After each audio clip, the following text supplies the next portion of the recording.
বজলুর রহমান সাধারণত ফজর ওয়াক্তে জেগে ওঠেন, নামাজ পড়ে মর্নিং ওয়াকে যান, ঘণ্টাখানিক হাঁটাহাঁটি করে নাস্তা খান। এই রুটিনে নড়চড় খুব একটা হয় না। আজ হলো।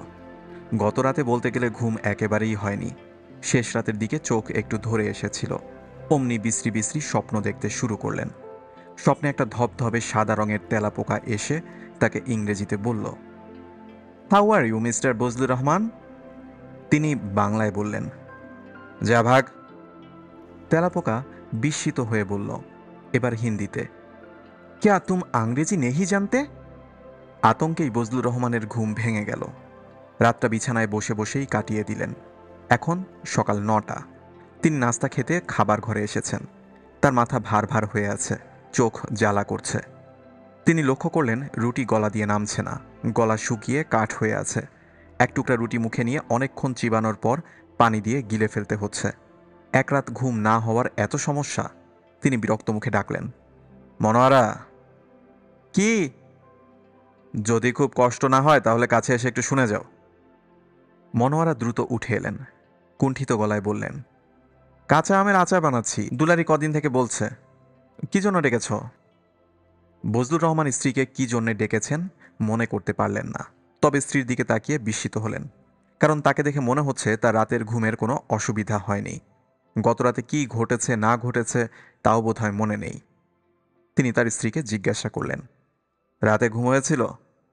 যা গরম, ঘুম কি আসে? দেখে তো মনে হয় মরার মতো ঘুমিয়েছ। মনোয়ারা হকচকিয়ে গেলেন।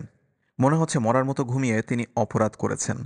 বজলুর রহমান বললেন, আলতাফকে ডাকো, ওর সঙ্গে আমার কিছু কথা আছে। ও তো অফিসে চলে গেছে। অফিস 10টায়, এখন বাজে 9টা। বাস পায় না, ভিড় হয়, এই জন্য আগে আগে যায়। দুলারিকে ডাকো। ও তো আলতাফের সঙ্গে গেছে, আলতাফকে বাসে উঠিয়ে কলেজে চলে যাবে। বজলুর রহমান থমথমে গলায় বললেন, আলতাফকে কি কোলে করে বাসে তুলে দিতে হয়? মনোয়ারা বললেন, তুমি চট করে রেগে যাচ্ছ, তোমার শরীর মনে হয় খারাপ। দেখি জ্বর আছে কিনা। ও আল্লাহ, জ্বর আছে তো, বেশ জ্বর। যাও বিছানায় গিয়ে শুয়ে থাকো। বজলুর রহমান শোবার ঘরে চলে গেলেন। ঘরে ঢুকেই তার ভ্রু কুঞ্চিত হলো। তেলাপোকাটা এখনও ঘুরঘুর করছে। বজলুর রহমানকে দেখে পরিচিত ভঙ্গিতে কাছে এগিয়ে এলো। এটা কাল রাতের তেলাপোকা কিনা তা বোঝা যাচ্ছে না, অন্য একটাও হতে পারে। ঘরে তেলাপোকার উপদ্রব হয়েছে, পোকা মারার ওষুধ কিনতে হবে। আজই কিনতে হবে। এখন কিনে আনলেই হয়, পরে মনে থাকবে না। বজলুর রহমান জ্বর নিয়েই পোকা মারার ওষুধ কিনতে বের হলেন। বাজারে অনেক ধরনের ওষুধ আছে, কিলদেম, ফিনিশ, রোজ কিলার, ভ্যানিশ। তিনি কিনলেন 2 ফাইল কিলদেম। নামটা সুন্দর, কিলদেম। তাদের মারো, শুধু মারো, মেরে শেষ করে দাও। শুয়োরের বাচ্চা। এদের শুয়োরের বাচ্চা বলা ঠিক না, এরা তার চেয়েও খারাপ। কিলদেম বোতলের গায়ে লেখা, এটি বিষাক্ত ওষুধ।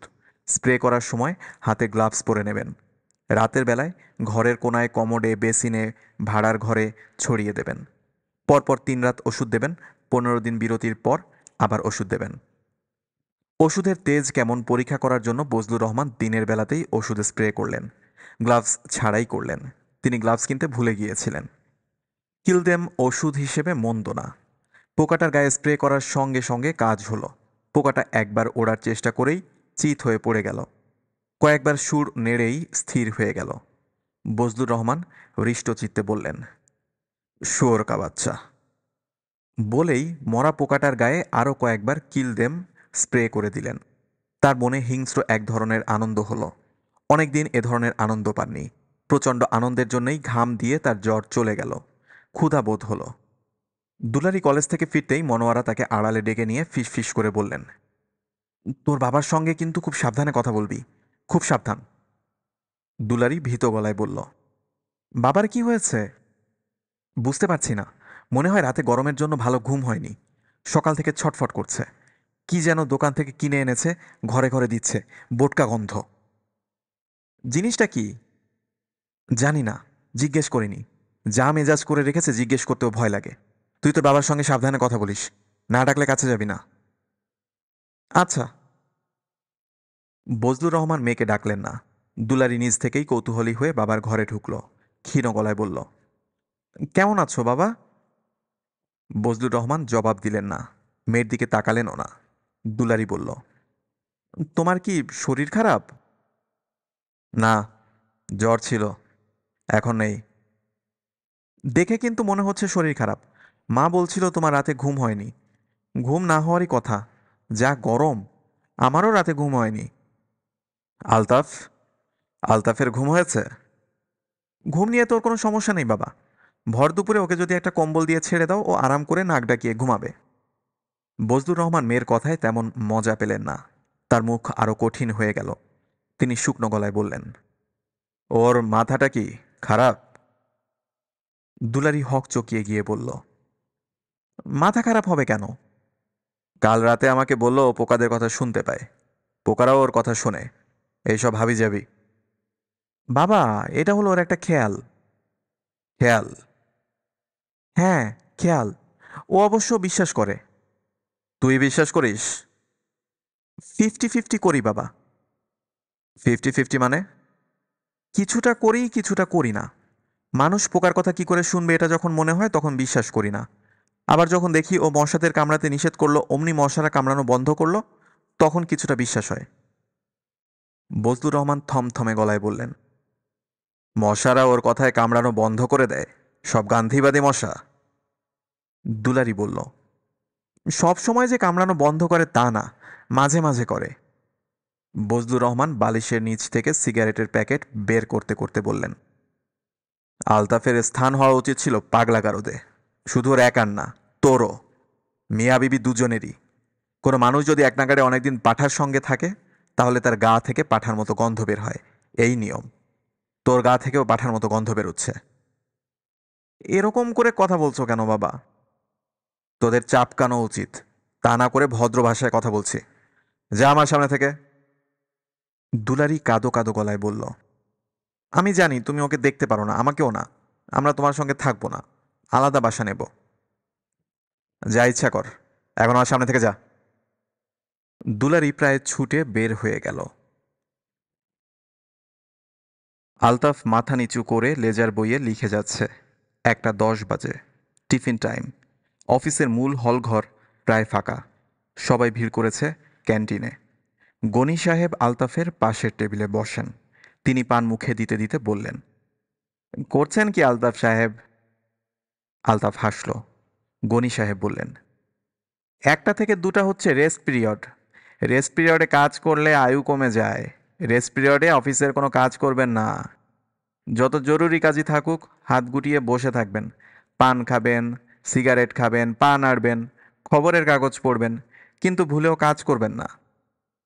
জি, আচ্ছা। খাওয়া দাওয়া করেছেন? জি। চা খাবেন নাকি? চলুন, চা খেয়ে আসি। আমি দুপুরে চা খাই না। চায়ের কোনো সকাল দুপুর নেই। আসুন তো আমার সঙ্গে। আলতাফ মাথা নিচু করে বলল, এখন কোথাও যাব না। গনি সাহেব বিস্মিত হলেন। তার মুখের উপর কেউ কখনো না বলে না। এই অফিসে তিনি অতি জনপ্রিয় একজন মানুষ। পরপর কয়েক বছর ধরেই অফিসার্স ইউনিয়নের প্রেসিডেন্ট। তিনি যে নিজ থেকে চায়ের দাওয়াত দিলেন, এটা কম কথা না। কিন্তু মানুষটা বোধহয় এর গুরুত্ব ধরতে পারছে না। মনে হচ্ছে নির্বোধ ধরনের মানুষ। কেউ না বললে তা হজম করা গনি সাহেবের স্বভাব নয়।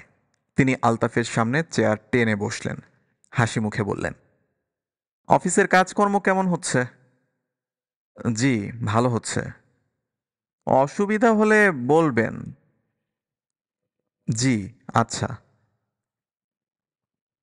বড় কর্তাদের সাথে ঝামেলা হলেও বলবেন। আগের দিন এখন নেই।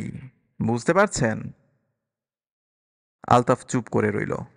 গনি সাহেব যথেষ্ট বিরক্ত হলেন। একটা বোকা বোকা ধরনের লোককে কাছে টানা যাচ্ছে না। এ কেমন কথা? লোকটা কি তার গুরুত্ব বুঝতে পারছে না? বিপদে না পড়লে বুঝতে পারবে না। বিপদে শিগগিরই পড়বে। তখন ছুটে আসতে হবে তার কাছেই। দাঁত থাকতে মানুষ দাঁতের মর্যাদা বোঝে না। এ তো অতি পুরাতন কথা। যাই আলতাফ সাহেব। আচ্ছা। আলতাফ 5টা পর্যন্ত চেয়ারে বসে রইল। 5টার ঘন্টা পড়ার পর ফাইল গুছাতে শুরু করলো। ঠিক তখন বড় সাহেবের পিয়ন এসে বলল, স্যার আপনারে বুলায়। যে কোনো বুদ্ধিমান মানুষ পিয়নের ডাকের ধরন দেখে বুঝে ফেলবে বড় সাহেবের মেজাজ ঠিক না। আলতাফ কিছু বুঝতে পারল না। বড় সাহেবের নাম মনসুর আলী। ছোটখাটো ধরনের মানুষ। তিনি প্রচণ্ড গরমেও স্যুট পরে থাকেন। তাকে দেখে মনে হয় তিনি কারোর সাথে পাচে থাকেন না, কিন্তু তারপরও তার ছায়া দেখলে অফিসের সবাই চমকে ওঠে। তিনি সচরাচর নিচের স্তরের কর্মচারীদের ডাকেন না। তার নীতি হল দূরত্ব বজায় রেখে চলার নীতি। আলতাফের মতো একজন জুনিয়র কর্মচারী, যে মাত্র সেদিন কাজে যোগ দিয়েছে, তাকে খাস কামরায় ডাকার কারণ কি? গনি সাহেব চিন্তিত মুখে অপেক্ষা করতে লাগলেন। ঘটনা না জেনে যাওয়া যায় না। বড় সাহেবের ঘরটা প্রকাণ্ড। ওয়াল টু ওয়াল কার্পেট। এয়ার কুলারের কাঁটা এত নিচে নামানো যে ঘরে ঢুকলেই শীতের কারণে শরীরে কাঁপন ধরে যায়। ঘরের আলোও কম। সবকিছু পরিষ্কার দেখা যায় না। এত কম আলোতেও বড় সাহেব চোখে সানগ্লাস পরে থাকেন। এই অফিসের অতি পুরাতন কর্মচারী সগির মিয়াও কোনোদিন সানগ্লাস ছাড়া বড় সাহেবকে দেখেননি। অফিসের সবার ধারণা বড় সাহেবের একটা চোখ নষ্ট বলেই তিনি কালো চশমায় চোখ ঢেকে রাখেন। আলতাফ ঘরে ঢুকে ক্ষীণ গলায় বলল, স্যার, ডেকেছেন? বড় সাহেব বললেন, আপনার নাম আলতাফ হোসেন? জি স্যার। কাজে যোগ দিয়েছেন কবে? 2 মাস হয়েছে স্যার। বসুন। আলতাফ বসল। বড় সাহেব খানিকটা ঝুঁকে এসে বললেন, এই ফাইলটা আপনার তৈরি করা না? জুন মাসের এক্সপেন্ডিচার ফাইল? জি স্যার, আমার করা। ফাইল ঘাঁটতে গিয়ে একটা কাগজ পেলাম। মনে হচ্ছে আপনারই হাতে লেখা। দেখুন তো এটা আপনার হাতে লেখা কিনা। বড় সাহেব পুরো ফাইলটাই এগিয়ে দিলেন। আলতাফ কাগজটার দিকে তাকিয়ে নিচু গলায় বলল, এটা আমারই লেখা। কি লিখেছেন এখানে? আলতাফ চুপ করে রইল। বড় সাহেব বললেন, আমি এই লেখার পাঠোদ্ধার করার চেষ্টা করেছি। আমার পক্ষে সম্ভব হয়নি। আলতাফ বলল, এই পাতাটা স্যার ভুল করে ফাইলে দিয়ে দিয়েছি। আমারও তাই ধারণা। বড় সাহেব ফাইলটা আবার নিজের কাছে নিলেন। ভ্রু কুঁচকে লেখাটার দিকে তাকিয়ে রইলেন। গুটি গুটি করে বিচিত্র কিছু জিনিস লেখা। বড় সাহেব অস্বস্তির সঙ্গে বললেন, জিনিসটা কি? কিছু না স্যার। যা লিখেছেন তা কি অর্থহীন, না কোনো অর্থ আছে? অর্থ আছে স্যার। পোকাদের নিয়ে একটা লেখা লিখেছি স্যার। কাদের নিয়ে লিখেছেন? পোকাদের নিয়ে। যেমন তেলাপোকা, মাকড়সা, শুঁয়োপোকা। সাংকেতিক ভাষায় লিখেছেন? জি স্যার। সাংকেতিক ভাষা আপনি জানেন না নিজে তৈরি করেছেন? আলতাফ হোসেন ইতস্তত করে বলল, আমি তৈরি করেছি স্যার, তবে পোকারা আমাকে সাহায্য করেছে। পোকারা আপনাকে সাহায্য করেছে? জি স্যার। এখানে 2 ধরনের সাংকেতিক ভাষা আছে। প্রথমটা তেলাপোকাদের কাছ থেকে নেওয়া, দ্বিতীয়টা পেয়েছি ঘুন পোকাদের কাছ থেকে। ঘুন পোকা? জি স্যার, ঘুন পোকা। আমি যে টেবিলে কাজ করি সেই টেবিলে অনেক ঘুন পোকা থাকে। ওরা আমাকে লিখতে সাহায্য করেছে। স্যার, আমি এখন উঠি? বসুন। আরও কিছুক্ষণ বসুন। তাড়া আছে? জি না স্যার, তাড়া নেই। আসুন, চা খাওয়া যাক। আপনি চা খান তো? দিনে 2 কাপ চা খাই স্যার। সকালে 1 কাপ আর বিকালে 1 কাপ। এখন তো বিকাল, এখন খাওয়া যেতে পারে। বড় সাহেব বেল টিপলেন। বেয়ারাকে চা দিতে বললেন। চায়ের কাপে চুমুক দিতে দিতে বললেন, এখানে কি লিখেছেন একটু পড়ুন তো শুনি। পোকাদের সাহায্য ছাড়া তো স্যার পড়া যাবে না। তার মানে কি এই যে এ লেখা আপনি কখনো পড়তে পারবেন না? পড়তে পারবো। পোকা থাকলেই পড়তে পারবো। আপনার ঘরে কোনো তেলা পোকা বা ঘুন পোকা নেই। আমি কি স্যার আমার টেবিলে গিয়ে পড়ে নিয়ে আসবো? থাক, আরেকদিন দেখা যাবে। বড় সাহেব উঠে দাঁড়াতে দাঁড়াতে বললেন, আপনি কি এইসব ব্যাপার নিয়ে অফিসের কারোর সঙ্গে আলাপ আলোচনা করেন? না স্যার।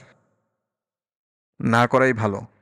অফিস হলো অফিসের কাজকর্মের জন্য, পোকাদের সাংকেতিক ভাষা লেখার জন্য না। ঠিক বলেছি না? জি স্যার। আলতাফ বড় সাহেবের ঘর থেকে বের হয়ে দেখল গনি সাহেব অস্থির হয়ে অপেক্ষা করছেন। আলতাফ সাহেব, ব্যাপারটা কি? কিছু না। বড় সাহেবের ঘরে এতক্ষণ কি করলেন? চা খেয়েছি। গনি সাহেবের মুখ কঠিন হয়ে গেল। তিনি এই অফিসের যথেষ্ট ক্ষমতাবান ব্যক্তি, অফিসার্স ইউনিয়নের প্রেসিডেন্ট, অথচ তাকে এখনো বড় সাহেব তার অফিসে চা খেতে বলেননি। চা খাওয়া দূরে থাক, রুমে কখনো ডাকেননি। এর মানেটা কি? শুধু চাই খেলেন না আরো কিছু আলাপ টালাপ হলো? পোকাদের নিয়ে কথা বলেছি। বুঝতে পারলাম না, কাদের নিয়ে কথা বলেছেন? তেলা পোকা, ঘুন পোকা, মাকড়সা, এদের নিয়ে। গনি সাহেব হাসি মুখে বললেন, আচ্ছা আচ্ছা। মনে মনে বললেন, গভীর জলের মাছ, ডিপ ওয়াটার ফিশ। পোকাদের নিয়ে কথা বলা হচ্ছিল। আমার সঙ্গে মামদোবাজি। পোকার চাটনি বানিয়ে খাইয়ে দেব, তখন বুঝবে পোকা কি জিনিস। আলতাফ সাহেব। জি। চলুন আপনাকে রিকশায় তুলে দিয়ে আসি। আমি বাসে করে যাই। চলুন তাহলে বাস স্টপ পর্যন্ত যাই। গনি সাহেব ভেবেছিলেন যেতে যেতে আরও কিছু কথা বের করা যাবে। লাভ হলো না। আলতাফ হ্যাঁ হু ছাড়া কিছুই বলল না। বেটা আসলেই গভীর জলের মাছ। তার আগেই টের পাওয়া উচিত ছিল। টের পাননি। এখন থেকে বেটাকে চোখে চোখে রাখতে হবে, খাতির জমাতে হবে। সবচেয়ে ভালো হয় বাসা চিনে এলে ছুটির দিনে বাসায় চলে যেতে হবে। আলতাফ সাহেব। জি। আপনার বাসা কোথায়? মগবাজারে। মগবাজারে কোথায়? এই রেল ক্রসিংয়ের কাছে। বলেন কি? আমার এক রিলেটিভ থাকে, আমি আসি প্রায়। দেখি একবার যাব আপনার বাসায়। ঠিকানাটা কি? আলতাফ ঠিকানা বলল। গনি সাহেব নোট বই বের করে ঠিকানা লিখে রাখলেন। মনে মনে ভাবলেন, কাল ছুটির দিন আছে, সন্ধ্যাবেলার দিকে চলে যাবেন। বেটা ভুল ঠিকানা দিয়েছে কিনা কে জানে। গভীর জলের মাছ, ভুল ঠিকানা দিতেও পারে। রাতে বজলুর রহমান কিছু খেলেন না। তার গায়ে জ্বর নেই, কিন্তু শরীর খারাপ লাগছে, মাথা ঘুরছে। প্রেশারটা একবার দেখানো উচিত। মনে হচ্ছে সমস্যাটা প্রেশার ঘটিত। গতরাতে ঘুম হয়নি। প্রেশার রোগীদের এক রাত ঘুম না হলে অনেক সমস্যা হয়। বজলুর রহমান রাত ৯টা বাজার আগেই হিপনল নামের একটা ঘুমের ওষুধ এবং আধ কাপ দুধ খেয়ে বিছানায় চলে গেলেন। বাতি নিভিয়ে দিলেন। মনোয়ারাকে বলে দিলেন, কেউ যেন হইচই না করে। হইচই করলে কারবালা হয়ে যাবে। বজলুর রহমানের আশঙ্কা ছিল আজও ঘুম আসতে চাইবে না। আয়োজন করে ঘুমোতে গেলে ঘুম আসে না, এটাই নিয়ম। ঘুমের ওষুধ আরও সমস্যা করে। তিনি যে কবার ঘুমের ওষুধ খেয়েছেন সে কবারই সারা রাত জেগে কাটিয়েছেন। এক ফোঁটা ঘুম হয়নি। আজ রাতে সেরকম হলো না। দেখতে দেখতে ঘুমে চোখ জড়িয়ে এলো। তৃপ্তির ঘুম। এমন আরাম করে তিনি বহুকাল ঘুমাননি। তার ঘুম ভাঙল গভীর রাতে। দুঃস্বপ্ন দেখে ঘুম ভাঙল। তিনি দেখলেন মেঝে ছেয়ে গেছে তেলাপোকায়। তারা এগুচ্ছে তার খাটের দিকে। ২০-২৫টা না, হাজারে হাজারে পোকা। সবাই একই সঙ্গে সুর নাড়ছে, পা ফেলছে তালে তালে, অনেকটা সৈন্যদের মার্চের ভঙ্গিতে। তিনি ঘুমের মধ্যেই বললেন, এই স্টপ, স্টপ। পোকাদের বাহিনী থমকে গেল। তারপর আবার এগুতে শুরু করল। তিনি ঘুম ভেঙে বিছানায় উঠে বসলেন। কাঁপা গলায় ডাকলেন, মনোয়ারা, মনোয়ারা। মনোয়ারা উঠে বসলেন। বাতি জ্বালো। মনোয়ারা বাতি জ্বাললেন। বজলুর রহমান ভীত গলায় বলল, দেখো তো মেঝেতে কিছু আছে নাকি। কিছু নেই। না দেখে কথা বলবে না। কষ্ট করে বিছানা থেকে নামো, তারপর বলো। তোমার কোমরে তো বাত হয়নি যে বিছানা থেকে নামা যাবে না। মনোয়ারা বিছানা থেকে নামলেন। কিছু দেখছি না তো। খাটের নিচটা দেখো। খাটের নিচেও কিছু দেখা গেল না। বজলুর রহমান বললেন, ঠান্ডা পানি দাও, পানি খাবো। মনোয়ারা চিন্তিত মুখে পানি আনতে গেলেন। লোকটার হয়েছে কি? স্বপ্ন দেখেছে, এটা বোঝা যাচ্ছে। এই বয়সে স্বপ্ন দেখে কেউ এমন বিকট চিৎকার দেয়? বজলুর রহমান শান্ত মুখে পানি খেলেন। মনোয়ারা বললেন, খিদে পেয়েছে, কিছু খাবে? না। কি স্বপ্ন দেখেছ? বজলুর রহমান কিছু বললেন না। স্ত্রীর সব প্রশ্নের জবাব তিনি দেন না, খামাখা সময় নষ্ট। মনোয়ারা জবাবের জন্য খানিকক্ষণ অপেক্ষা করে বাথরুমে গেলেন অজু করতে। রাত শেষ হয়ে আসছে, ফজরের নামাজের অজু করে রাখা যায়। মনোয়ারা বাথরুমের বাতি জ্বালিয়ে বিকট চিৎকার করলেন। বজলুর রহমান বললেন, কি হয়েছে? কিছু না। কিছু না তাহলে চিৎকার করছো কেন? পোকা। কি বললে? হাজারে বিজারে তেলা পোকা। ওয়াক্থু, কি ঘৃণা! মনোয়ারা ধড়াম করে বাথরুমের দরজা বন্ধ করে দিলেন। তার গা গুলাচ্ছে। তিনি তার 52 বছর জীবনে একসঙ্গে এত তেলাপোকা দেখেননি। বজলুর রহমান বললেন, গাধাটাকে ডাকো। কাকে ডাকবো? আলতাফকে ডাকো। ওকে ডাকবো কেন? যা করতে বলছি করো। মনোয়ারা আলতাফকে ডাকতে গেলেন। আলতাফ মরার মতো ঘুমায়। ঘুম ভাঙানো দুঃসাধ্য ব্যাপার। সঙ্গদোষে মানুষ নষ্ট। দুলারির ঘুমও এখন ভাঙে না। মনোয়ারা প্রাণপণে দরজা ধাক্কাচ্ছেন, কারো কোনো সাড়া নেই। অনেকক্ষণ পর দুলারি জড়ানো গলায় বলল, কে? আমি। কি হয়েছে মা? আলতাফকে তোর বাবা ডাকছে। কেন? বাথরুম ভর্তি তেলাপোকা। তেলাপোকা তো বাথরুমেই থাকবে, এর জন্য শুধু শুধু বেচারার ঘুম ভাঙাবো? সারাদিন অফিস করে আসে। ডেকে তুল না মা, তোর বাবা রাগ করবে। করুক রাগ, আমি ডাকতে পারবো না। আর ডাকলেও লাভ হবে না, ওর ঘুম ভাঙবে না। মনোয়ারা ফিরে এসে দেখেন বজলুর রহমান বাথরুমে কিল দেম স্প্রে করছেন। তার চোখে মুখে হিংস্র আনন্দ। তিনি হৃষ্ট গলায় বললেন, মেরে সাফ করে দিয়েছি, ভুষ্টি নাশ করে দিয়েছি। Son of a bitch. ঘুঘু দেখেছ? ফাঁদ দেখনি? মনোয়ারা বাথরুমে উকি দিয়ে চমকে উঠলেন। সত্যি সত্যি সব পোকা মরে পড়ে আছে। বাথরুমের মেঝেটাকে মনে হচ্ছে মেরুন কার্পেটে ঢাকা। বজলুর রহমান বললেন, দেশলাই নিয়ে আসো, আগুন জ্বালিয়ে দেব, বনফায়ার হবে। মরেই তো গেছে, আগুন জ্বালানোর দরকার কি? দরকার আছে, তুমি বুঝবে না। তোমাকে যা করতে বলছি করো। কেরোসিন আর আগুন নিয়ে আসো, কেরোসিন ঢেলে আগুন জ্বেলে দেব। শেষে ঘরে আগুন টাগুন লেগে গেলে একটা কাণ্ড হবে। তোমাকে যা করতে বলেছি করো। ফালতু তর্ক যথেষ্ট করেছ। Enough is enough. Monowara kerosene আর দেশলাই আনতে গেলেন। আগুন লাগানোর উত্তেজনায় বজলুর রহমান আলতাফের কথা ভুলে গেছেন। এটা একটা বড় ব্যাপার, নয়তো আরও যন্ত্রণা হতো। ঘরে এখন কেরোসিন আছে কিনা কে জানে। বোতলের ভেতর খানিকটা থাকার কথা, না থাকলে ভয়াবহ কাণ্ড হবে। কেরোসিন ছিল। মনোয়ারা কেরোসিনের বোতল এবং দেশলাই নিয়ে বাথরুমে ঢুকে দেখেন সব তেলাপোকা একত্রে করে বেসিনে রাখা হয়েছে। বেসিন প্রায় আধা আধি ভরা। বজলুর রহমান আনন্দিত গলায় বললেন, কটা পোকা আছে বলো তো? মনোয়ারা বললেন, 6000। তোমার আন্দাজ বলে কিচ্ছু নেই। এখানে পোকা আছে মোট 213টা। তুমি বসে বসে গুনেছ? না গুনলে জানবো কি করে? বজলুর রহমান কেরোসিন ঢেলে আগুন ধরিয়ে দিলেন। পটপট শব্দ হতে থাকলো। উৎকট গন্ধে ঘর ভরে গেল। মনোয়ারা বললেন, শব্দ হচ্ছে কিসের? পেট ফেটে যাচ্ছে, তার শব্দ। পেট ফেটে সাদা সাদা কি যেন বের হচ্ছে। ওয়াকথু। মনোয়ারার নাড়ি ভুড়ি উল্টে বমি আসছে। ঘরময় উৎকট গন্ধ। মনোয়ারা অনেক কষ্টে বমি আটকে রাখছেন। বমি করলে বজলুর রহমান রেগে যেতে পারেন। মনোয়ারা। হ্যাঁ। আগুন হলো পোকার একমাত্র ওষুধ, অনলি মেডিসিন। হ্যাঁ। বজলুর রহমান হাসি মুখে বললেন, সব পোকা মেরে ফেলা ঠিক হয়নি, দু একটা রেখে দেওয়া উচিত ছিল। মিস্টেক হয়ে গেছে, বিগ মিস্টেক। দু একটা রেখে দিলে কি হতো? ওরা গিয়ে অন্যদের খবর দিত, অন্যদের আক্কেল গুড়ুম হয়ে যেত। বজলুর রহমান বেসিনে আরও কেরোসিন ঢেলে দিলেন।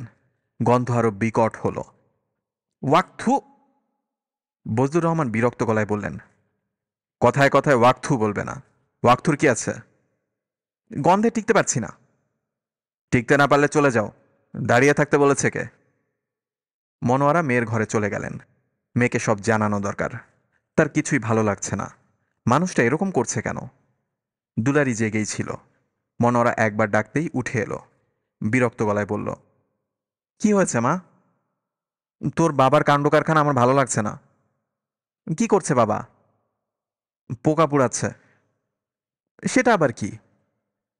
তুই নিজের চোখে না দেখলে বুঝবি না। দুলারি নিচে নেমে এলো। বজলুর রহমান মেয়েকে দেখে হাসি মুখে বললেন, একটা কলম আর ফুল স্কেপ কাগজ আনতো। কেন? পোকা মারার পাকা হিসাব থাকা দরকার। মোট 214টা খতম। দিনের বেলা মারলাম একটা, রাতে মেরেছি 213।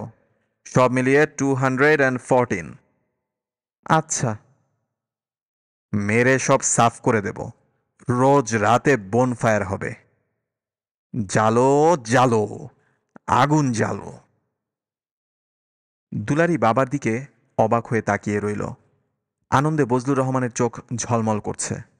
দুলারি বলল, তোমার কি হয়েছে বাবা? কি হবে আবার? কেমন যেন অদ্ভুত করে তাকাচ্ছ। তোকে খাতা কলম আনতে বলছি, আন।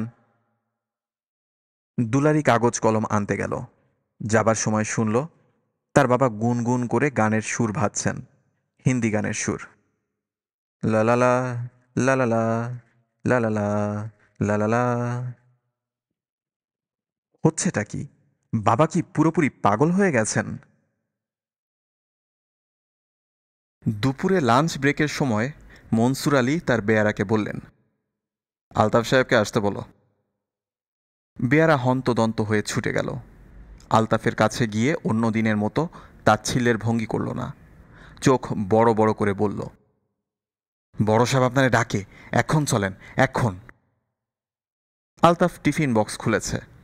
2টা আটার রুটি, একটা ডিম, একটা কলা, এক কোনায় সামান্য আচার। সে কখনো আচার খায় না। তারপরও দুলারি প্রতিদিন টিফিন বক্সের এক কোনায় খানিকটা আচার দিয়ে দেয়। আলতাফ কলাটা বের করল।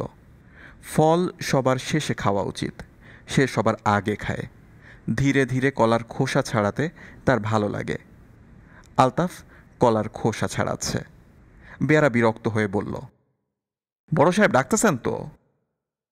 আলতাফ সহজ গলায় বলল, এখন যেতে পারবো না, খাচ্ছি। বেয়ারা এমন চোখে তাকাচ্ছে যেন তার জীবনের সবচেয়ে আশ্চর্যজনক ঘটনাটি সে এই মুহূর্তে ঘটতে দেখছে। গনি সাহেব উঠে এসে বললেন, এ কি হয়েছে? বেয়ারা উত্তর দিল, বড় সাহেব খবর দিলেন উনি যাবেন না। যাবেন না কেন আলতাফ সাহেব? খাচ্ছি তো। আপনার মাথাটা খারাপ কিনা সেটাই তো বুঝতে পারছি না। পরে খাবেন, খাওয়া পালিয়ে যাবে না। যান, শুনে আসুন। আলতাফ অনিচ্ছার সঙ্গে উঠে দাঁড়ালো। গনি সাহেব কানের কাছে মুখ নিয়ে বললেন, ভয় পাবেন না, আমরা পেছনে আছি। We are behind you. Altaf বিস্মিত হয়ে বলল, ভয় পাবো কেন? গনি সাহেব গলা আরও নামিয়ে দিয়ে বললেন, বড় সাহেবরা কেরানিদের সঙ্গে প্রেমালাপ করার জন্য ডাকে না। এটা শুধু খেয়াল রাখবেন, তাহলেই বুঝবেন ভয় পাবার কিছু আছে কি না। বড় সাহেবের রুমে ঢোকার পর তিনি জিজ্ঞাসা করলেন, কি খবর আলতাফ সাহেব? আলতাফ অস্বস্তির সঙ্গে বলল, খবর ভালো স্যার। বসুন। করছিলেন কি? টিফিন খেতে যাচ্ছিলাম স্যার। খেয়ে ফেলেননি তো? জি না। গুড, আমার সঙ্গে খাবেন। খেতে খেতে আপনার কথা শুনি, ওই দিন ঠিকমতো শোনা হয়নি। মনসুর আলী সাহেব নিজেই প্লেট এগিয়ে দিলেন। বড় লোকের খাবার খুব সাধারণ হয়, স্যান্ডউইচ এবং চা। আলতাফের পেটের একটা কোণা শুধু ভরল। সে দুপুরে চা খায় না। চা খাওয়ার জন্য কেমন জানি লাগছে। পেটে ভুটভাট শব্দ হচ্ছে। আলতাফ সাহেব। জি স্যার। ওই দিন পোকাদের ব্যাপারে কি যেন বলছিলেন, আবার বলুন। কি বলেছিলাম মনে নেই স্যার। পোকারা আপনাকে লেখার ব্যাপারে সাহায্য করে, এইসব। তা স্যার করে। একটু বুঝিয়ে বলুন। বলতে কোনো বাধা নেই তো? জি না, তবে কাউকে বলি না। বলেন না কেন? দুলারি পছন্দ করে না। দুলারির ধারণা এইসব শুনলে লোকে আমাকে পাগল ভাববে। দুলারিটাকে? আমার মামাতো বোন, লালমাটিয়া কলেজে বিয়ে পড়ে। পোকার ব্যাপারটা শুধু সেই জানে? আমার মামা মামিও জানেন। তারা কি আপনাকে পাগল ভাবেন? জি না, ভাবেন না। তারা আমাকে খুব স্নেহ করেন। এবার বলুন তাহলে আপনার পোকার কথা বলুন। বলার মতো কিছু নাই স্যার। পোকাদের আমরা খুব তুচ্ছ করি। ওদের তুচ্ছ করা ঠিক না। এরকম তুচ্ছ করলে এরা রেগে যেতে পারে। এরা সহজে রাগে না। একবার রেগে গেলে মুশকিল। ও, আচ্ছা। মানুষের চেয়ে ওদের বুদ্ধি অনেক বেশি। ও, আচ্ছা, আপনার কি ধারণা ওদের স্কুল কলেজ আছে? ওদের ব্যাপারটা ঠিক আমাদের মতো না। ওরা সবাই একসঙ্গে চিন্তা করে, একসঙ্গে ভাবে, একইভাবে তারা শেখে। যেমন স্যার মনে করুন, একটি তেলাপোকা আপনার রান্নাঘরে আছে, আর একটা আছে আমাদের অফিসে। রান্নাঘরের পোকাটা কি ভাবছে তা আমাদের পোকাটা জানে। আপনি এসব থিওরি ভেবে ভেবে বের করেছেন? না স্যার, ওরা আমাকে বলেছে। ও, আচ্ছা। তা কিভাবে বলল? ডেকে বলল? না, মাঝে মাঝে ওরা আমাকে স্বপ্ন দেখায়। সবই তাহলে স্বপ্নে পাওয়া? স্বপ্ন ছাড়াও ওরা আমাকে বলে। মনসুর আলী সরু চোখে তাকিয়ে রইলেন। আলোচনা তিনি চালিয়ে যাবেন কি না বুঝতে পারছেন না। কোনো প্রয়োজন অবশ্য নেই, তবে কথা শুনতে মজা লাগছে। পৃথিবীতে বিচিত্র ধরনের মানুষ আছে। সে বিচিত্র মানুষদের একজন এই মুহূর্তে তার সামনে বসে আছে, যাকে পোকারা অনেক কিছু বলে। আপনি কি সিগারেট খান আলতাফ সাহেব? জি না স্যার। সিগারেট খাওয়ার ব্যাপারে কি পোকাদের কোনো বিধিনিষেধ আছে? জি না স্যার। কথাটা বলেই মনসুর আলীর একটু খারাপ লাগলো, কারণ তিনি এই মানুষটাকে নিয়ে মজা করছেন। বিচিত্র মানুষদের নিয়ে সবাই মজা করে, এটা এদের স্বাভাবিক পরিণতি। কিছুদিনের মধ্যেই হয়তো দেখা যাবে অফিসের সবাই একে ডাকছে পোকা বাবু। তিনি আলতাফ সম্পর্কে খোঁজ খবর নিয়েছেন। নির্বিরোধী লোক, অফিসের কাজে অতি দক্ষ।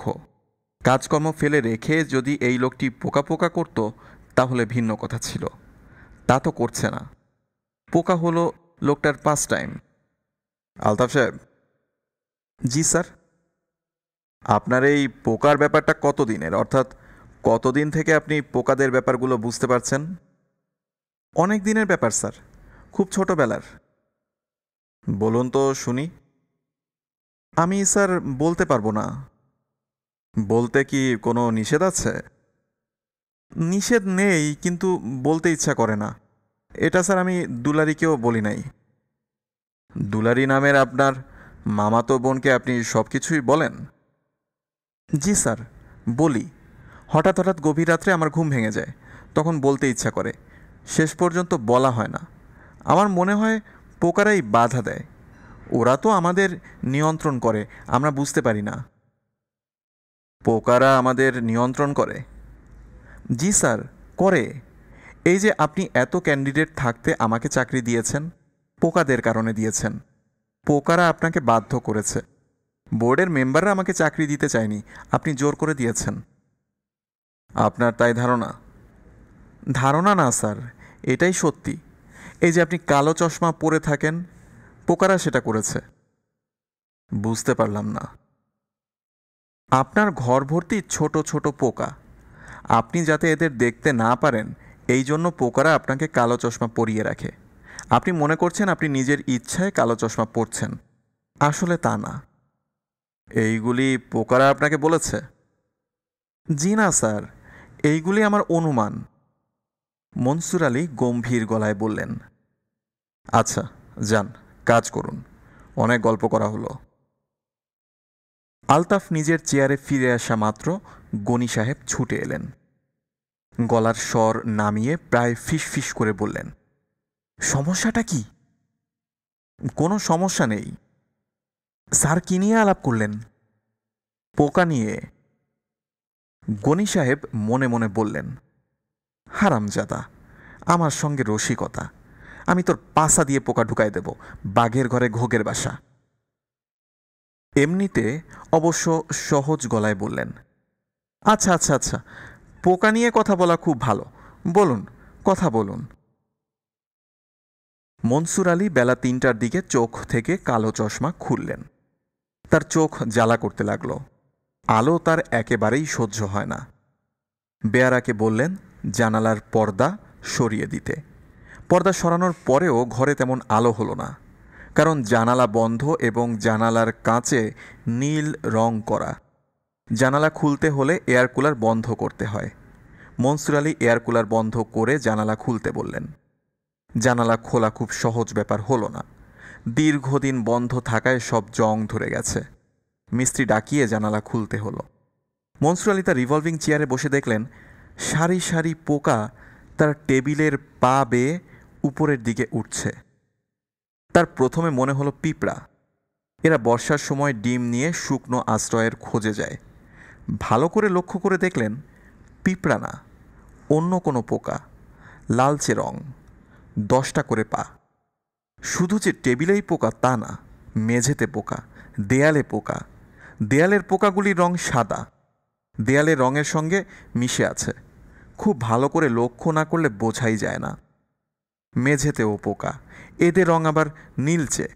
মেঝের কার্পেটের সঙ্গে সেই রঙের কিছু মিল আছে। মনসুর আলীর মাথা ধরে গেল, প্রচণ্ড মাথা ধরল। মাথা ধরার অবশ্য যুক্তিসঙ্গত কারণ আছে।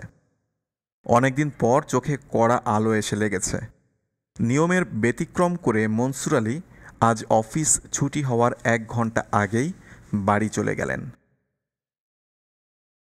আলতাফ বাড়ি ফিরে দেখে দুলারি শুকনো মুখে বারান্দায় দাঁড়িয়ে। আলতাফ বলল, কি হয়েছে? দুলারি কাঁদো কাঁদো গলায় বলল, কিছু হয়নি। আলতাফ বলল, তুমি আজ কলেজে যাও নাই? কলেজে কি করে যাব? বাসায় কত কাণ্ড হচ্ছে। কি কাণ্ড? বাবার মাথা পুরোপুরি খারাপ হয়ে গেছে। ও আচ্ছা। আলতাফ এমনভাবে ও আচ্ছা বলল যেন মাথা পুরোপুরি খারাপ হয়ে যাওয়া খুবই স্বাভাবিক ঘটনা, রোজই হয়। দুলারি বলল, তুমি তাড়াতাড়ি একজন ডাক্তারের কাছে যাও। আচ্ছা, আমিও যাব। বাবার কি হয়েছে ডাক্তারকে বুঝিয়ে বলবো, তুমি বলতে পারবে না। বাবাকে সঙ্গে নেওয়া যাবে না। আচ্ছা, কোন ডাক্তারের কাছে যাওয়া যায় বলো তো? বিধুবাবু পাড়ার হোমিওপ্যাথ, ভালো ডাক্তার। রোগীর ভিড় লেগেই আছে। আগে তার ফি ছিল 5 টাকা, সম্প্রতি 10 টাকা করেছেন। তবে পুরনো রোগীদের বেলায় এখনও 5 টাকা। বিধুবাবু দুলারিকে দেখেই বললেন, তোর বাবার গলার কাটা দূর হয়েছে তো? গলার কাটার একটাই ওষুধ, হোমিওপ্যাথি। চিকিৎসাশাস্ত্রে গলার কাটার আর কোনো ওষুধ নেই। বিধুবাবুর এই এক সমস্যা, একবার কোনো ওষুধ দিলে বছরের পর বছর মনে থাকে। 4-5 বছর পরেও বিধুবাবুর সঙ্গে যদি দুলারির দেখা হয়, তিনি হাসি মুখে বলবেন, তোর বাবার গলার কাটার অবস্থাটা কি? তার ওষুধে কাঁটা দূর হয়নি এটা বললে ঘণ্টাখানিক বক্তৃতা শুনতে হবে। দুলারি সে কারণেই প্রসঙ্গ পাল্টে ফেলল। করুণ গলায় বলল, চাচা, বাবাকে একটা ওষুধ দিন। হয়েছে কি? মাথা গরম হয়েছে। বাবা চারদিকে শুধু তেলাপোকা দেখতে পাচ্ছেন। ব্যাপারটা বুঝতে পারলাম না। দুপুরবেলা ঘুমোতে গিয়েছেন, চাদর গায়ে দিয়েই চিৎকার শুরু করলেন, পোকা পোকা। আমরা ছুটে গেলাম, দেখি বাবা থরথর করে কাঁপছেন, অথচ একটা পোকাও নেই, কিন্তু বাবা চারদিকে পোকা দেখছেন। ও আচ্ছা। বাথরুমে যখন যান তখন সেখানেও পোকা দেখেন, বেসিনে পোকা, মেঝেতে পোকা, কমোডে পোকা, কিন্তু আমরা দেখি না। ঘুমের মধ্যেও তেলাপোকা দেখেন। বিকেলে মাথায় হাত বুলিয়ে অনেক কষ্টে ঘুম পাড়িয়েছি। হঠাৎ জেগে উঠে বললেন, আমার সারা শরীরে পোকা উঠে গেছে, দেখতে পাচ্ছিস না? বিধুবাবু স্বস্তির নিঃশ্বাস ফেলে বললেন, ও কিছু না, বিকার হয়েছে, পেট গরমের জন্য হয়েছে। হজমের গণ্ডগোল হলে এরকম হয়, পিত্ত নষ্ট হয়ে যায়, সেখান থেকেই বিকার। আর্নিকা 200 1 ফোঁটা খাইয়ে দে, আর দেখতে হবে না। আর্নিকা হলো বিকারের বাবা। 1 ফোঁটাতেই কাজ হবে? আধা ফোঁটাতেও হবে। আধা ফোঁটা করা যায় না বলেই 1 ফোঁটা। হোমিওপ্যাথির মজা এইখানেই। তাহলে গল্প শোন, 1953-এর ঘটনা। গল্পটা আরেকদিন শুনবো চাচা। আরে শুনে যা, পরে মনে থাকবে না। আমার কাছে একবার এক রোগী এসেছেন, আমি অনেক বিচার বিবেচনা করে তাকে দিলাম কেলিফস 400। আমি তাকে বললাম, ওষুধ নিয়ে যান, খেতে হবে না, দৈনিক একবার শুকবেন, এতেই রোগ আরোগ্য হবে। হয়েছিল? হবে না মানে? কি বলিস তুই? এটা কি এলোপ্যাথি পেয়েছিস যে ইঞ্জেকশন দিয়ে দিয়ে শরীর মোরব্বা বানিয়ে ফেলবো, তারপরেও রোগ সারবে না? তোর বাবাকে যে ওষুধ দিলাম, নিয়ে যা, 2টা ডোজ পড়ুক, তারপর দেখবি হ্যানিম্যানের মাহাত্ম্য। বিধুবাবুর ওষুধ বজলুর রহমান খেতে রাজি হলেন না। রাগী গলায় বললেন, আমার কি হয়েছে? ওষুধ দিচ্ছিস কেন? দুলারি ক্ষীণ গলায় বলল, তুমি চারদিকে পোকা দেখছো, এই জন্য ওষুধ। আমাকে ওষুধ দিচ্ছিস কোন বিবেচনায়? পোকাদের ওষুধ দে, যেন ওরা আমার সামনে না আসে। বাবা, তুমি চোখে ভুল দেখছো। আমি চোখে ভুল দেখছি, আর তোরা সব শুদ্ধ দেখছিস? ফাজলামির একটা সীমা থাকা দরকার। যা আমার সামনে থেকে। দুলারি পালিয়ে গেল। বজলুর রহমান সন্ধ্যাবেলা পোকা মারার আরও সব ওষুধ কিনে আনলেন। বিষাক্ত সব ওষুধ, খালি হাতে স্প্রে করা যায় না, গ্লাভস পরে নিতে হয়। তিনি গ্লাভসও কিনে আনলেন। রাতে খেতে বসে ভাতের নলা মুখের কাছে নিয়ে নামিয়ে রাখলেন। মনোয়ারা বললেন, কি হয়েছে? ভাতে তেলাপোকার গন্ধ, মুখে নেওয়া যাচ্ছে না। নতুন চালের ভাত, গন্ধ হবে কেন? সেটা আমাকে জিজ্ঞাসা করছো কেন? ভাতকে জিজ্ঞেস করো। ঘরে পোলাওয়ের চাল আছে, দেই তোমাকে 4টা ফুটিয়ে। দাও। বজলুর রহমান সেই চালের ভাতও খেতে পারলেন না, মুখের কাছে নিয়ে ফেলে দিলেন। ক্ষিপ্ত গলায় বললেন, এখন তো আরো বেশি গন্ধ, মনে হচ্ছে তেলাপোকা সিদ্ধ করে নিয়ে এসেছ। রাতে কিছু না খেয়েই তিনি বিছানায় গেলেন। বালিশে মাথা রেখেই লাফ দিয়ে বিছানায় উঠে বসলেন। মনোয়ারা ভয়ে ভয়ে বললেন, কি হয়েছে? বজলুর রহমান থমথমে গলায় বললেন, বিছানা বালিশ ধুতে মনে থাকে না? করো কি সারাদিন? পোকার গন্ধে ঘরে থাকা যায় না? ধোয়া একটা চাদর দেই। কিচ্ছু দিতে হবে না। দুলারি ভয়ে ভয়ে বলল, বাবা, তুমি বুঝতে পারছো না, তোমার শরীর খারাপ করেছে। বিধু চাচার ওষুধটা খেয়ে নাও, তোমার পায়ে পড়ি বাবা। বজলুর রহমান বললেন, নিয়ে আয় তোর ওষুধ। বজলুর রহমান বাকি রাতটা বারান্দার চেয়ারে বসে কাটালেন। তার সঙ্গে জেগে রইলেন মনোয়ারা এবং দুলারি। শুধু আলতাফ যথাসময়ে ঘুমোতে গেল। দুলারি কাঁদো কাঁদো গলায় বলল, বাবার এত বড় অসুখ, তুমি দিব্যি ঘুমোতে যাচ্ছ? তোমার কি মায়া দয়া নেই? আলতাফ হাই তুলতে তুলতে বলল, পোকাদের সঙ্গে কথা হয়েছে, ওরা মামার উপর রাগ করেছিল, আমি বুঝিয়ে বলেছি, সকালবেলা ঠিক হয়ে যাবে। দুলারি রাগ চাপতে চাপতে বলল, পোকা বিষয়ে তুমি আর কোনো কথা আমাকে বলবে না। আচ্ছা। একজন মানুষ পোকার ভয়ে মারা যেতে বসেছে, আর তুমি আরাম করে ঘুমোতে যাচ্ছ? পোকাদের ভয় পাওয়ার কিছু নেই, ওরা মানুষের ক্ষতি করে না। কে বলল তোমাকে? ওরাই বলেছে। ওরা জানে মানুষ খুব অসহায়, এই জন্যই ওরা মানুষকে রক্ষা করে চলে। পোকারা যদি ঠিক করে, তাহলে তারা একদিনে পৃথিবীর সব মানুষ শেষ করে দিতে পারে। আজে বাজে কথা বলবে না তো। তোমার ঘুম দরকার, তুমি ঘুমাও। আলতাফ ঘুমিয়ে পড়ল। বিধুবাবুর আর্নিকা 200 ওষুধের জন্যই হোক কিংবা আলতাফের কারণেই হোক, ভোরবেলায় বজলুর রহমান নিতান্তই সাধারণ মানুষ। আগ্রহ করে সকালের নাস্তা খেলেন। মনোয়ারা ভয়ে ভয়ে বললেন, রুটিতে তেলাপোকার গন্ধ পাচ্ছ না তো? বজলুর রহমান ক্ষিপ্ত গলায় বললেন, সব সময় উদ্ভট কথা। রুটিতে তেলাপোকার গন্ধ হবে কেন? রুটি কি তেলাপোকার পাউডার দিয়ে বানায়? মনোয়ারা তৃপ্তির হাসি হাসলেন। বেলা 11টা। মনসুর সাহেব আলতাফকে নিজের ঘরে ডেকে নিয়ে গেছেন। তাদের দুজনের সামনেই কফির মগ।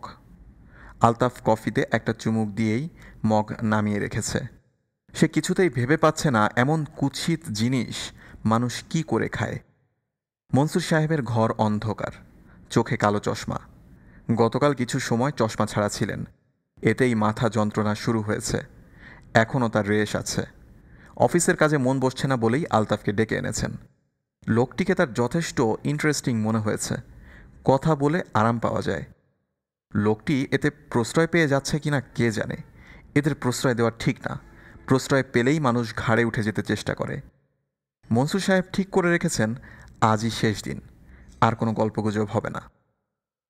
আলতাফ সাহেব। জি স্যার। কফি খাচ্ছেন না যে? ভালো লাগছে না স্যার। অভ্যাস না থাকলে ভালো না লাগারই কথা।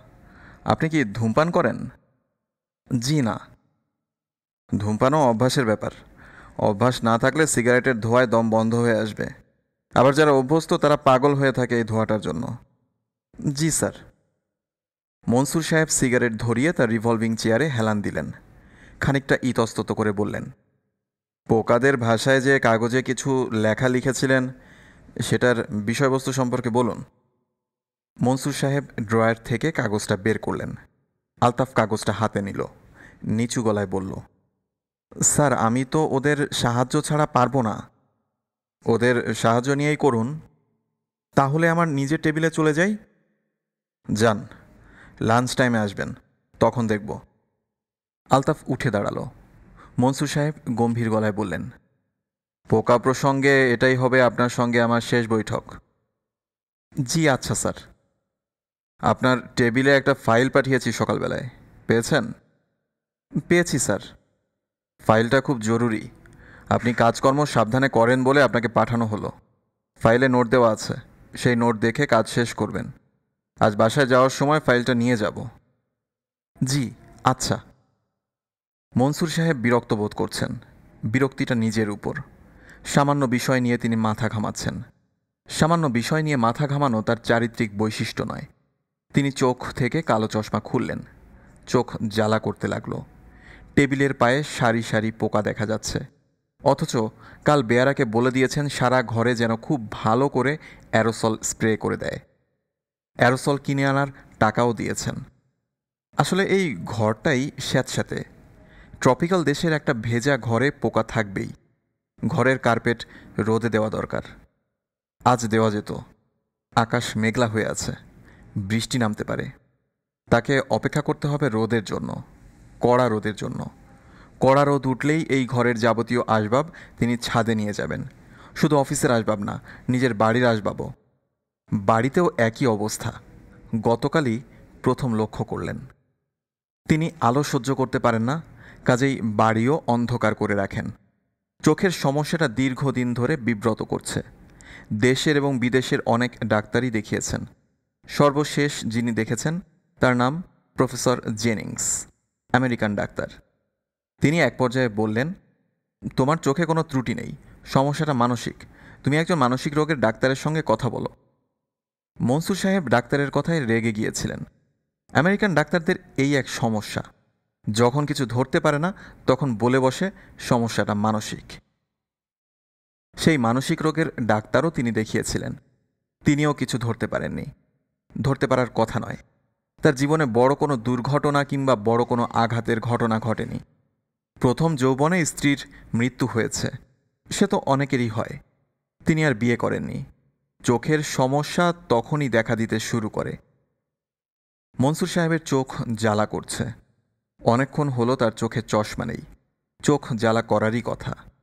তিনি চশমা চোখে দিয়ে ডাকলেন, মকবুল।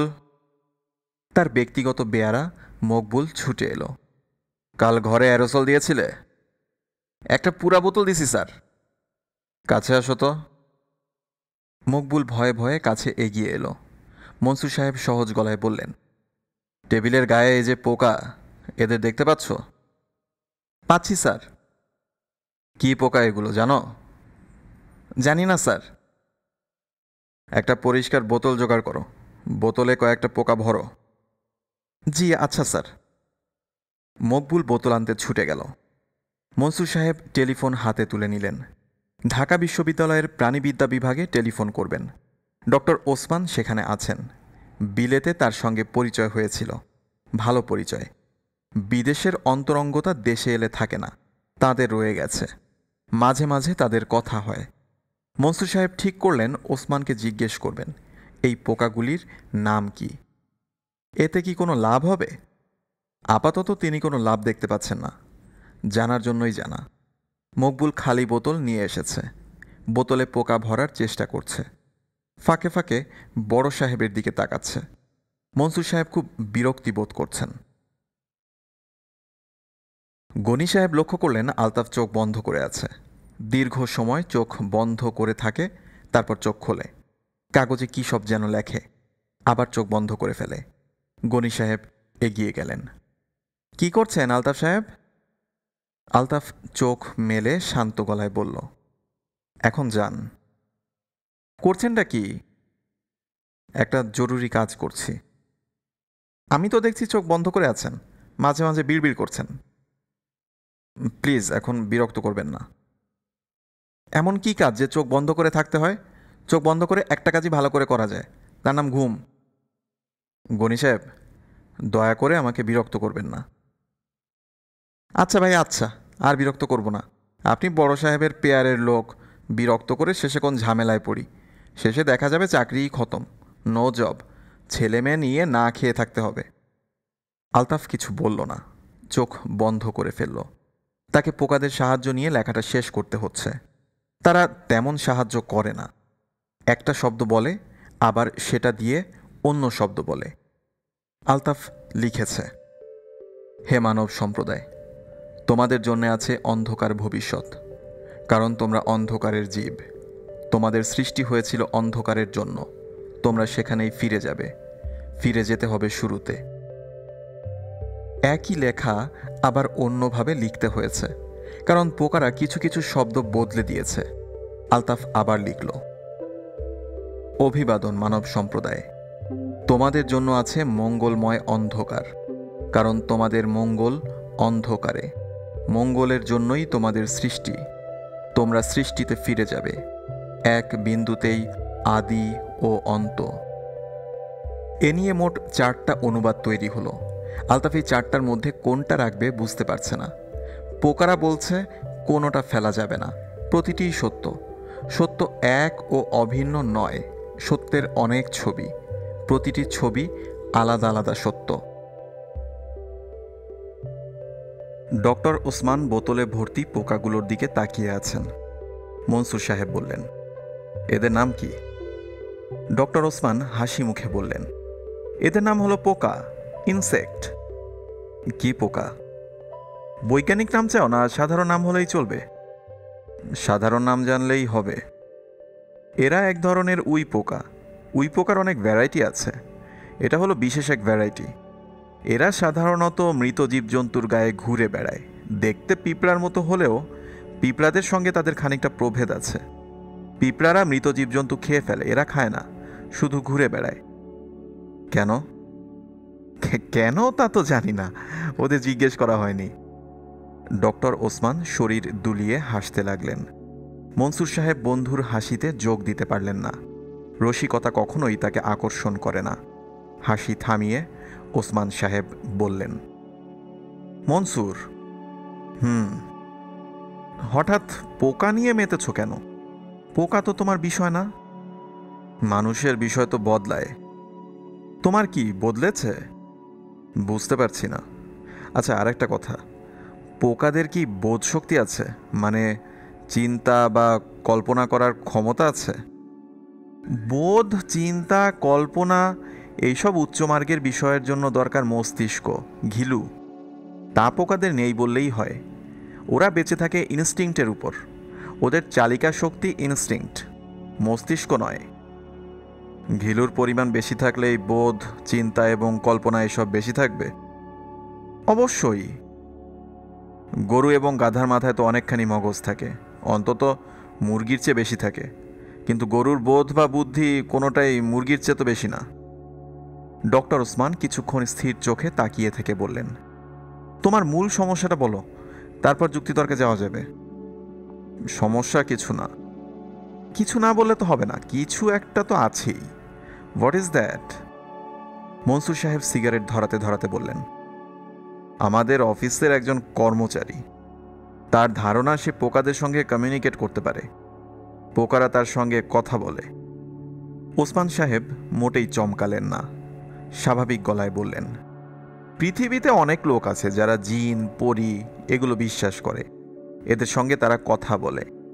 অনেকে আছে যারা প্রেতাত্মার সঙ্গে কথা বলে। তাতে কি যায় আসে? পৃথিবীতে কোটি কোটি মানুষ, তাদের অতি ক্ষুদ্র এক ভগ্নাংশ কি বলছে না বলছে তা মোটেই গুরুত্বপূর্ণ নয়। তাদের স্থান হওয়া উচিত পাগলাগারোতে। পাগলা গারদে? অবশ্যই পাগলা গারদে। শুধু শুধু একটা লোক কেন বলবে সে পোকাদের কথা বুঝতে পারে? অন্যদের বোকা বানানোর জন্য বলবে। তোমার অফিসের ওই কর্মচারী তোমাকে এই কথা বলেছে কারণ সে তোমাকে বোকা বানাতে চেয়েছে। তার উদ্দেশ্য সফল হয়েছে। তুমি বোকা বনেছ কারণ তুমি খানিকটা হলেও ব্যাপারটা বিশ্বাস করেছ। আমার অফিসের ওই কর্মচারীটা বোকা ধরনের, আমার মনে হয় না সে আমাকে বোকা বানাতে চায়। তাহলে ধরে নিতে হবে তোমার ওই কর্মচারীটির মাথা খারাপ। কায়দা করে তাকে দুই একটা প্রশ্ন করলেই পুরো ব্যাপার বের হয়ে যাবে। তুমি কি তাকে জেরা করেছ? না। জেরা করো, সহজ জেরা না, ঘাঘু উকিলের জেরা। দেখবে সব বের হয়ে আসবে। তারপর তাকে গলা ধাক্কা দিয়ে অফিস থেকে বের করে দাও।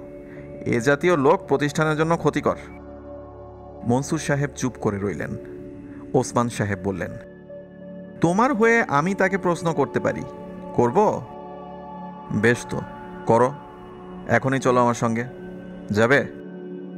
ওসমান সাহেব বললেন, যাওয়া যেতে পারে। তারা অফিসে পৌঁছলেন 5টার কিছু পরে।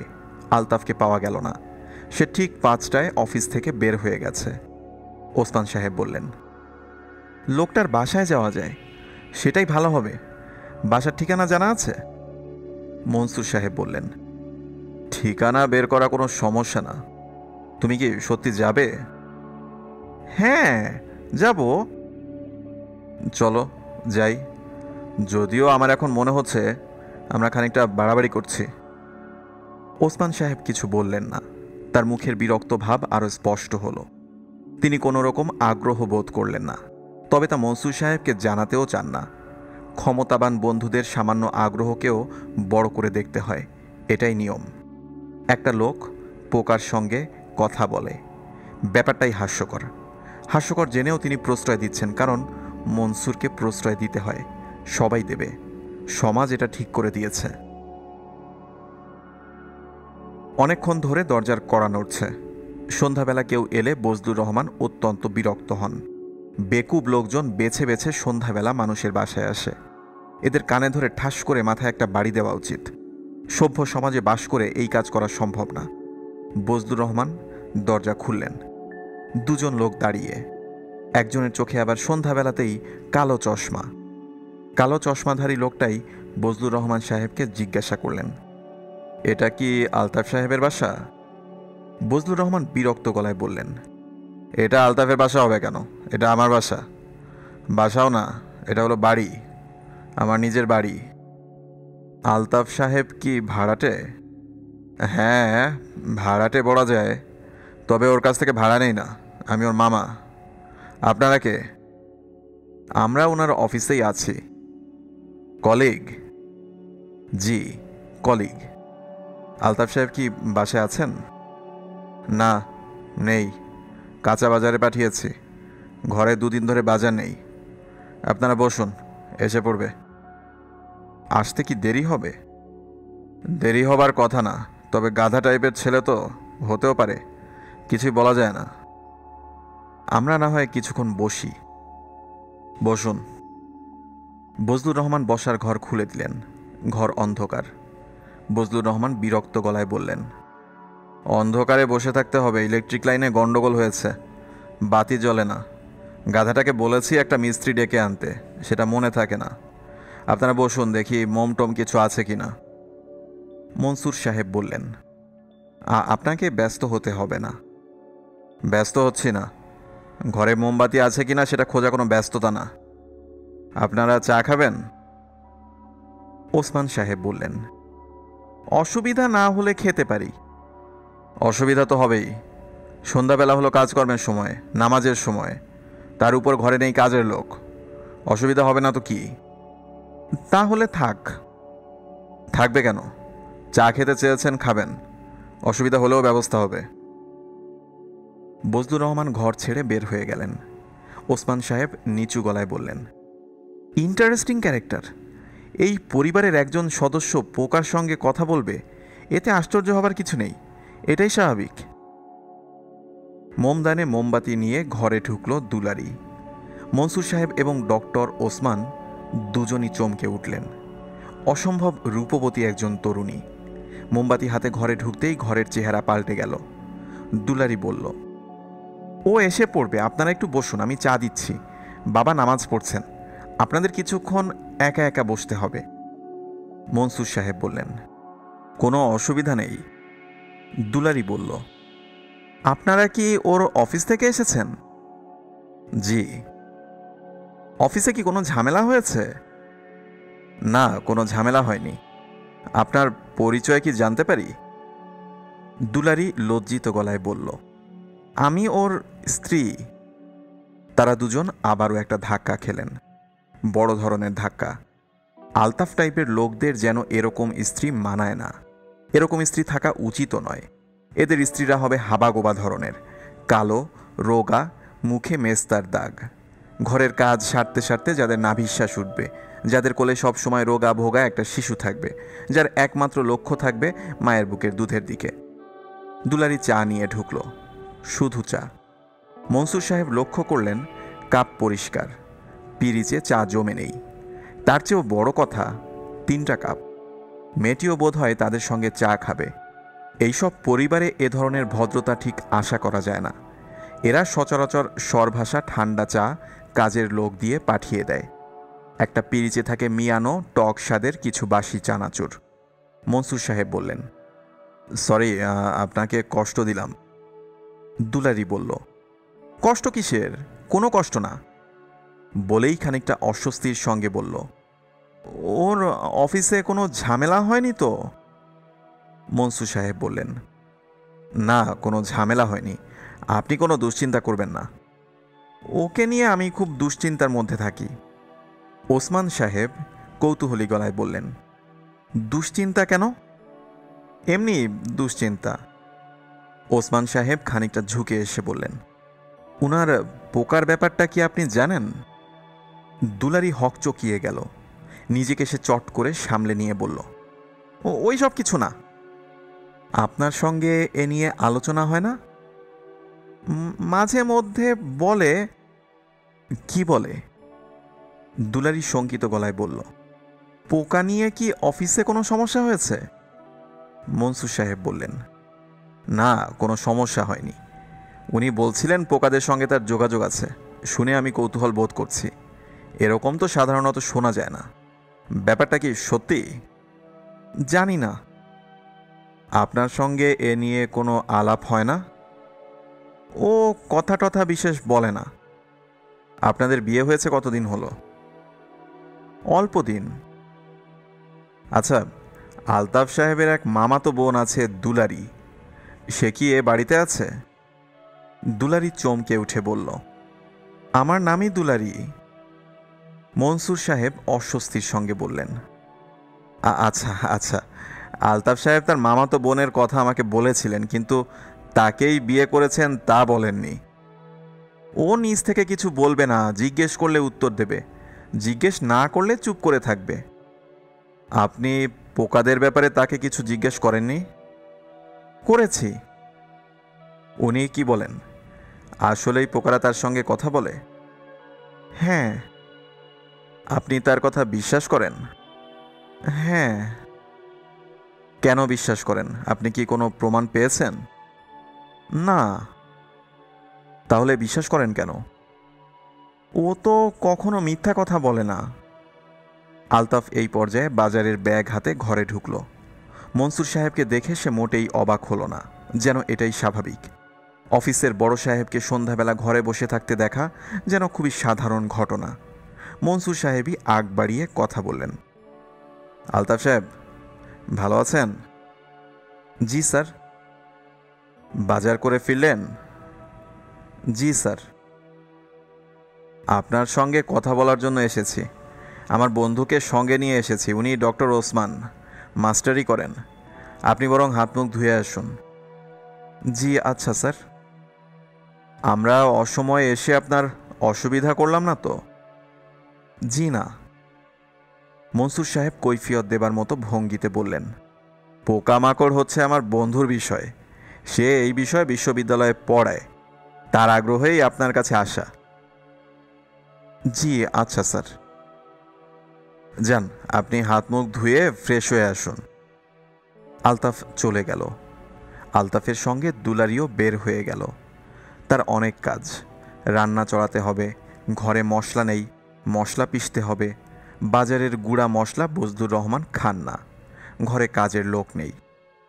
ডক্টর ওসমান মনসুর সাহেবের দিকে ঝুঁকে এসে বললেন, বেকুব ধরনের লোক বলে মনে হচ্ছে। মনসুর কিছু বললেন না। ডক্টর ওসমান আবার বললেন, এদের পিছনে সময় নষ্ট করার কোনো মানে হয় না। চলে যেতে চাও? এসেছি যখন বসি। কিছুক্ষণ পর আলতাফ এসে সামনে বসল। তার বসার ভঙ্গিতে কোনো রকম দ্বিধা বা সংকোচ দেখা গেল না। ডক্টর ওসমান হাসি মুখে বললেন, আলতাফ সাহেব, আপনার পোকাদের বিষয়ে কিছু বলুন। কি বলবো? যা বলতে চান বলুন। কিছু বলতে চাই না স্যার।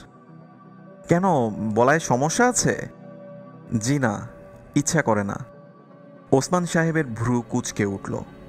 লোকটা যে নির্বোধ এ বিষয়ে তিনি পুরোপুরি নিঃসন্দেহ হলেন।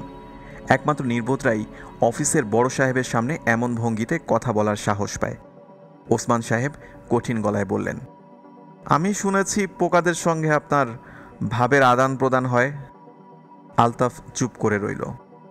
ওসমান সাহেব অসহিষ্ণু স্বরে বললেন, জবাব দিচ্ছেন না কেন? ওদের চিন্তাভাবনা আপনি নাকি বুঝতে পারেন? সব সময় পারি না। ওরা যখন ইচ্ছা করে তখনই শুধু বুঝি, ওরা ইচ্ছা না করলে পারি না। তা ওদের কথা বুঝতে হলে তো ওদের বুদ্ধিবৃত্তি আপনার স্তরে আসতে হবে। ওদেরও অনেক বুদ্ধি স্যার। তাই নাকি? জি স্যার। ওদের বুদ্ধির একটা প্রমাণ দিতে পারেন? আলতাফ কিছুক্ষণ চুপ করে থেকে বলল, আমার বাসায় যে তেলাপোকা আছে সে যে কোনো সময় আমেরিকার একটা তেলাপোকার সঙ্গে যোগাযোগ করতে পারে, মানুষ তা পারে না। ডক্টর ওসমান হেসে ফেলতে যাচ্ছিলেন, অনেক কষ্টে হাসি থামিয়ে বললেন, তাহলে তো ইচ্ছা করলে আপনি যে কোনো মুহূর্তে একটা খবর তেলাপোকার মাধ্যমে আমেরিকায় পাঠিয়ে দিতে পারেন। আপনি একটা কাজ করুন তো। কি কাজ? আমার এক ভাই থাকে ক্যালিফোর্নিয়ার পেনসিলভেনিয়ায়, তার ঠিকানা দিচ্ছি। আপনি তেলাপোকার মাধ্যমে খবর এনে দিন ওদের ছেলে মেয়ে কয়টি, তাহলে বুঝবো আপনার তেলাপোকার ক্ষমতা আছে। পারবেন না? জি না স্যার। পারবেন না কেন? আমরা যেমন ঠিকানা বলি, এত নম্বর বাড়ি, এই রাস্তার নাম, সেটা তেলাপোকাদের অজানা। আমি আমেরিকা বললেও কিছু বুঝবে না। তারা জায়গা চিনে গন্ধ দিয়ে। ওদের কাছে এক এক জায়গার এক এক রকম গন্ধ। ও আচ্ছা, এক এক জায়গার এক এক রকম গন্ধ। জি স্যার। ভালো, নতুন জিনিস জানা গেল। এরা মানুষের চিন্তাভাবনা কাজকর্ম নিয়ন্ত্রণ করে। তাই নাকি? এটাও তো নতুন তথ্য। আপনি বলতে চাচ্ছেন যে আমরা কি করব না করব তা ঠিক করে দেবে পোকারা? জি স্যার, এরা খুব সূক্ষ্মভাবে করে, চট করে ধরা যাবে না। আপনার মতো দুই একজন লোক শুধু ধরতে পারে, তাই না? জি। মনসুর সাহেব এতক্ষণ চুপ করেছিলেন। তিনি চুপ করে থাকবেন বলেই ভেবেছিলেন। এখন আর কথা না বলে পারলেন না। বিরক্ত গলায় বললেন, তাহলে তো আলতাফ সাহেব আমাদের ধরে নিতে হয় যে পোকাদের প্রচণ্ড ক্ষমতা। ঠিক বলেছেন স্যার, অসম্ভব ক্ষমতা। একবার পৃথিবী জুড়ে প্লেগ মহামারী হলো, কোটির উপর মানুষ মারা গেছে। পোকারাই এটা করেছে। আমি তো যতদূর জানি প্লেগ ছড়িয়েছিল ইঁদুর। প্লেগের জীবাণু এনে দিয়েছিল তেলাপোকারা, তারা ইঁদুর দিয়ে ছড়িয়ে দিয়েছে। পোকারা মানুষদের যেমন নিয়ন্ত্রণ করে, অন্য জীবজন্তুদেরও নিয়ন্ত্রণ করে। ওসমান সাহেব হাসি চাপবার জন্য কয়েকবার কাশলেন। আলতাফ বলল, স্যার, এই পৃথিবীটা পোকাদের। ওরা আমাদের থাকতে দিচ্ছে বলেই থাকতে পারছি, অর্থাৎ আমরা ওদের করুণায় বেঁচে আছি। ওসমান সাহেব বললেন, আপনার কথা শুনে আনন্দিত হলাম, মজা পাওয়া গেল। শেষ প্রশ্ন, পোকারা এইসব কথা বলার জন্য আপনাকে খুঁজে বের করলো? আরও তো লোক ছিল, নাকি তাদের মতে আপনিই একমাত্র জ্ঞানী ব্যক্তি? আপনাকে ওদের পছন্দ করার কারণ কি? ওদের জিজ্ঞেস করিনি। সময় পেলে জিজ্ঞেস করবেন। আজ উঠি। জি আচ্ছা স্যার। উঠে দাঁড়াতে দাঁড়াতে ওসমান সাহেব বললেন, পোকাদের একটা ডেমনস্ট্রেশন হলে মন্দ হতো না। আলতাফ সাহেব পোকাদের সঙ্গে কথা বলছেন, আমরা শুনছি, এরকম একটা কিছু। পারবেন আলতাফ সাহেব? আলতাফ বলল, জি না স্যার। কিছু মনে করবেন না আলতাফ সাহেব, আমার ধারণা আপনি অন্যদের বোকা বানিয়ে আনন্দ পান। এই কাজটি করবেন না। আলতাফ কিছু বলল না। ওসমান সাহেব বললেন, আপনার উচিত কোনো সাইকিয়াট্রিস্টের সঙ্গে কথা বলা। মানুষকে ভাওতা দিয়ে বেড়ানো এক ধরনের অসুস্থতা, বুঝতে পারছেন? পারছি স্যার, কিন্তু আমি সত্যি কথাই বলছি। সত্যি কথা বললে তো ভালোই। ঠিক তখন উঠতে উঠতে ঘরে একটা তেলা পোকা ঢুকলো। পোকাটা বসলো ওসমান সাহেবের পায়ের কাছে। আলতাফ চমকে উঠে বলল, ওকে স্যার, মারবেন না। ওসমান সাহেব পোকাটাকে মারতেন না। পোকা মেরে আনন্দ পাবার বয়স তার নেই। কিন্তু আলতাফের কথা শুনেই সম্ভবত জুতো দিয়ে পিষে ফেললেন।